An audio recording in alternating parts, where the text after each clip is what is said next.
हुपरी शहरातील भटक्या कुत्र्यांच्या वाढत्या संख्येवर नियंत्रण आणावं अशी मागणी छत्रपती ग्रुपनं केली होती।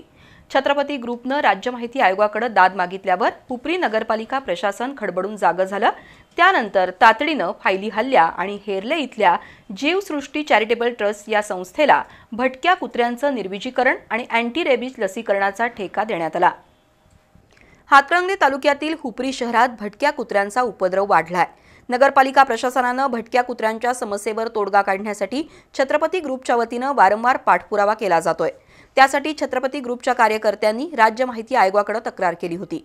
त्यानंतर हुपरी नगरपालिका प्रशासनानं ताबडतोब निविदा प्रक्रिया पूर्ण केली आणि जीवसृष्टी चॅरिटेबल ट्रस्ट या संस्थेची नियुक्ती केली। त्यातून हुपरी शहरातील भटक्या कुत्र्यांचं निर्विजीकरण आणि अँटी रेबीज लसीकरणास सुरुवात झाली। शनिवारपासून या संस्थेच्या स्वयंसेवकांनी हुपरी शहरातील मोकाट कुत्र्यांना पकडून पंचतारांकित औद्योगिक वसाहतीमधील शेडमध्ये दाखल करण्यास सुरुवात केली। तिथं प्रशिक्षित डॉक्टरांकडून कुत्र्यांचं निर्विजीकरण आणि अँटी रेबीज लसीकरण केलं जात आहे। छत्रपती ग्रुपचे संस्थापक अध्यक्ष प्रमोद पाटील, सौरभ खोत, अभिनंदन मानकापुरे, संदीप मुधाळे, उमाजी लाड, साताप्पा गायकवाड, नितीन गायकवाड, रफिक मुल्ला यांच्या लढ्याला यश आल्यानं नागरिकांनीही समाधान व्यक्त केलं।